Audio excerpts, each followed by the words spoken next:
What's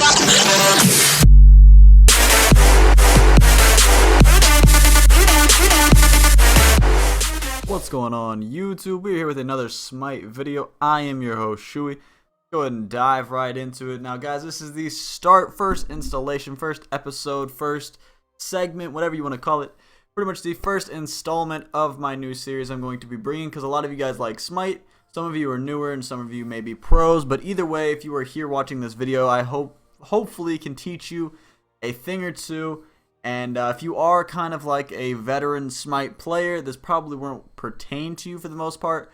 But later on, when I do kind of some tips and tricks videos on what to do and so on and so forth, and warding areas and stuff like that, you might actually learn a thing or two. But today we're going to be going over your abilities, how you should use them, and also some items, like pretty much like item by order, what's the most crucial, what's this, what's that, what's this and that, and this and that, and this and that, and all that.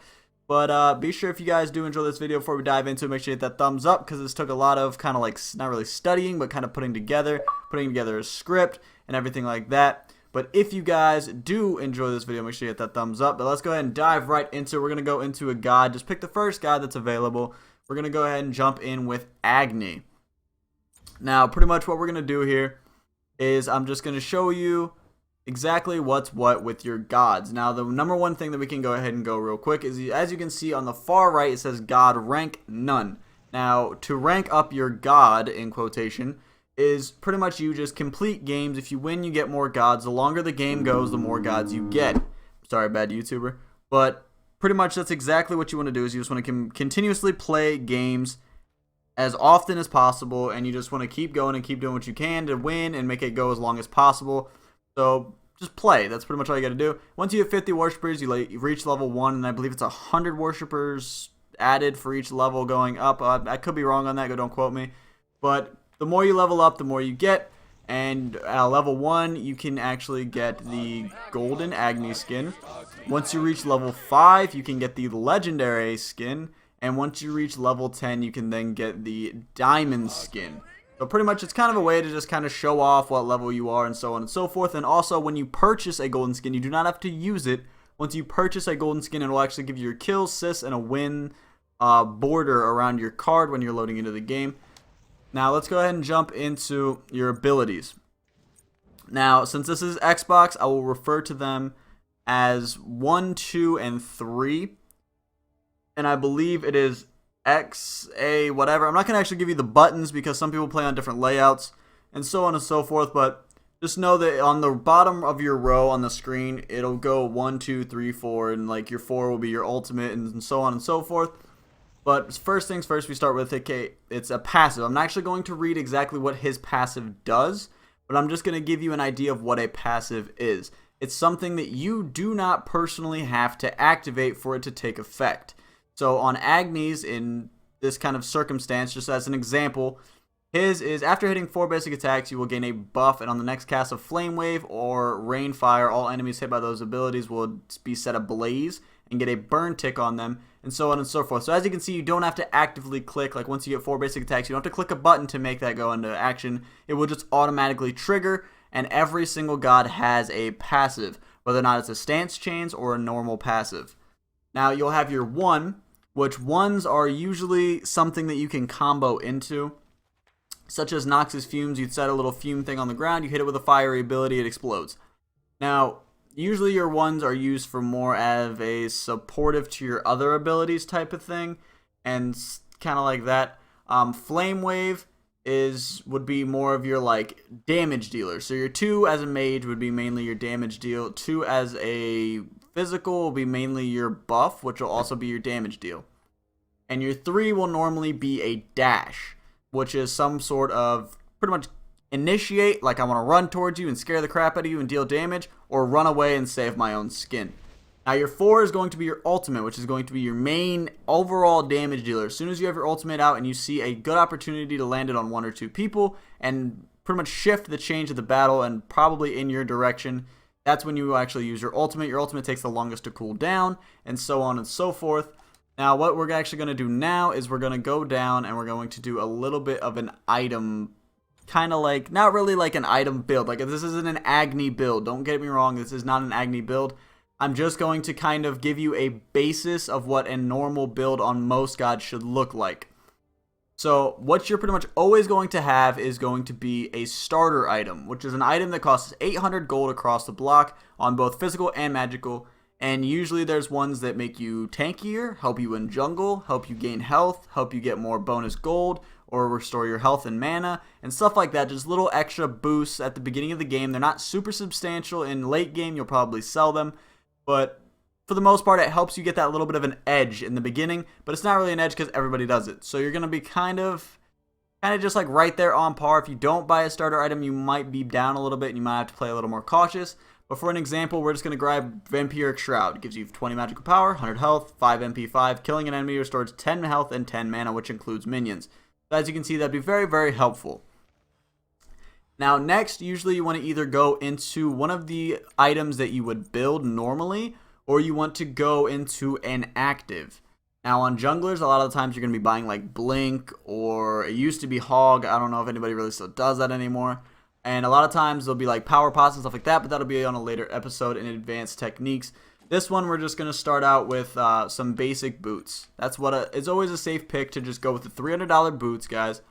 Really simple, and if you do not know, you actually start with 1,500 gold to begin the game. So you have all that money to spend before you leave Fountain for the first time. And if you do not know, if you buy the wrong thing before you leave Fountain for the first time ever, right when the game starts, before you leave Fountain, if you buy something and you mess it up, you can sell it for full price. Any other time, like let's say you buy it, accidentally step off and come back, you're going to sell it for half. So you definitely want to make sure that you're on par with that, and you make sure you've bought everything perfectly correct before you leave Fountain. Now next on what I would do with this is let's see, I have 1,100 spent. That gives me $400 worth of pots. And since I'm a mid laner and I'm somebody that needs to sustain in lane, I would buy health pots and I would buy mana pots. Now pots are very, very important, or health potions and mana potions if that's what you want to say, but the slang is pots. So the main thing that you want to use with these is the main goal for any mid laner, solo laner, ADC, support, and jungler, really anybody. Your whole goal is to sustain at what you're doing. When sustain means to be there doing what you need to do as long as possible.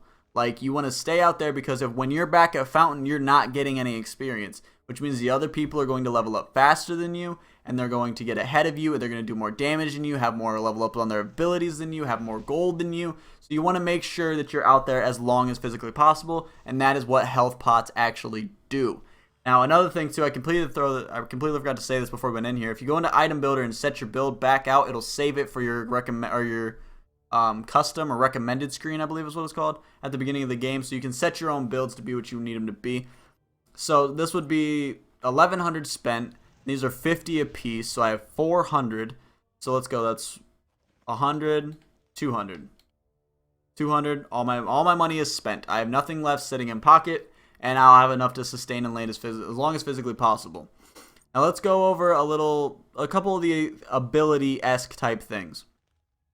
You are not a tank as Agni. You are not a tank as anybody except for usually a guardian or a warrior.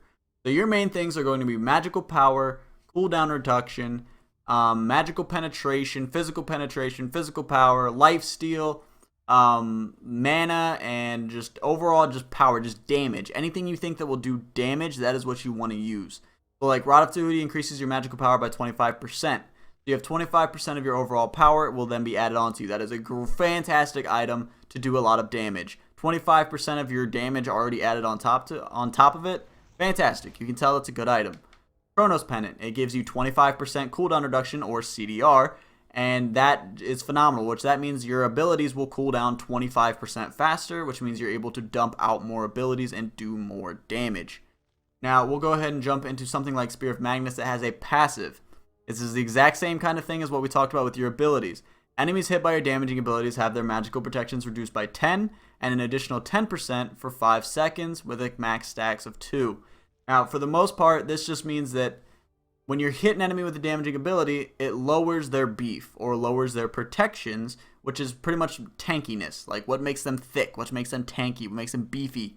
So this is really good because magical penetration, which if you shred off their armor, you deal more damage overall. As you can see, it's very, very good. And a lot of items like this will have basic stats like the 40 magical power and the 15 magical penetration, but come with a bonus passive. Bonus passives are very, very important in this game, such as Ratatouille, which, if you take away the passive, is a decent item, but once you add that passive, it is a substantially important item. Now, next things that we will talk about, for the most part, will be wards, which we'll talk about very, very quickly. Wards are something that you will place down on the map. It'll be in your LB or in your consumables, so you can only hold 2 consumables at a time. You're going to be warding up usually pretty early depending on where you go. Junglers ward up almost instantly, solo laners not so much, mid laners absolutely, and support absolutely. ADCs are super dependent on their pots, so it's very hard for them to ward up early. Sorry guys, but it's not really our job. I am an ADC if you did not know, I'm sorry. But there's 2 different kind of wards. There's a basic ward, which is $50, and you can hold 2 of them at a time. You can only place 2 wards on the map, which includes a basic or a sentry. Now, what it does, it's a little triangle on the, or a little diamond that will appear on the map with a blue aura around it. Any enemy gods that step on that blue aura will then pop up on your mini-map to tell you where they are. Now, knowledge is very, very important to this like game or whatever you want to call it. Any MOBA, really. Knowledge is the most important. Knowledge, guys. Read a book a day. Knowledge. Yeah. So you want to place wards down so you can see where they're going, what they're doing. If you're going to get ganked, you want to know before it happens and stuff like that.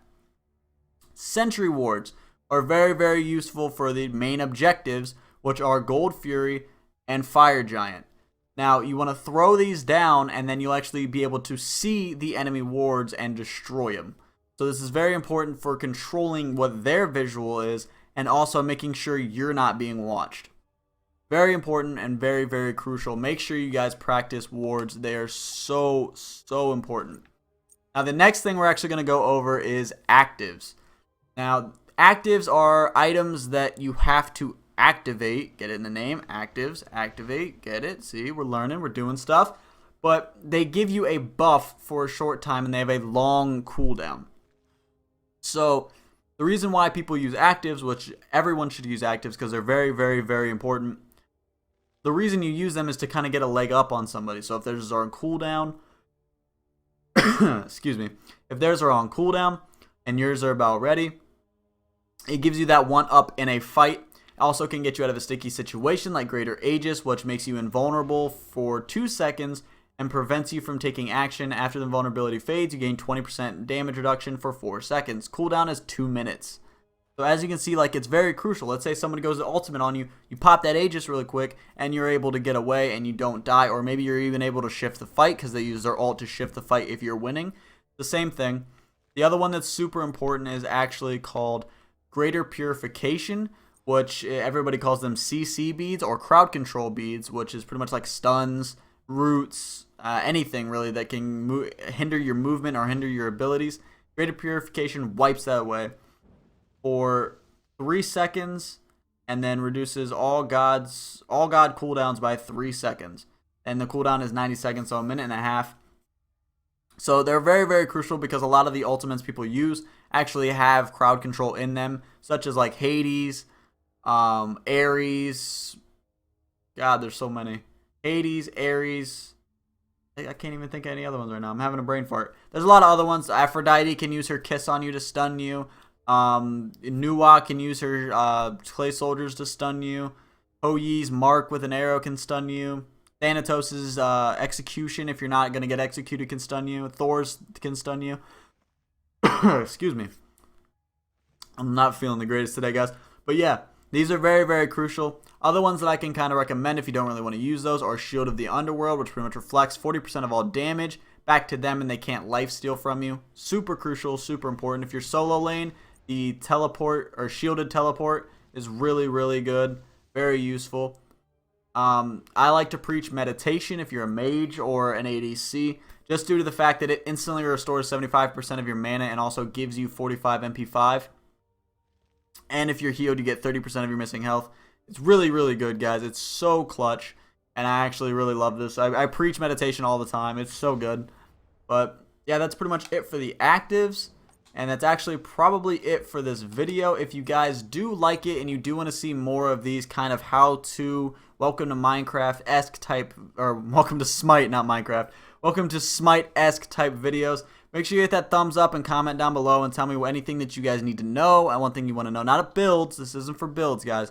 This is for actual knowledge of the game. So warding areas, rotations, stuff like that. Go ahead and let me know and I will actually help you out and show you. But yeah, guys, if this is the first video you've ever seen of me and you want to know more about Smite, you want to see me play Smite, anything like that, make sure you hit that subscribe button as well, become part of the Shoe Crew, because you already know it's where you come here to learn a thing or two about Smite and have a good time and watch good quality, family, wholesome videos. I'm just kidding. I swear a lot in my videos. I do apologize. But I'm going to get out of here. I will talk to you guys in the next video. Peace!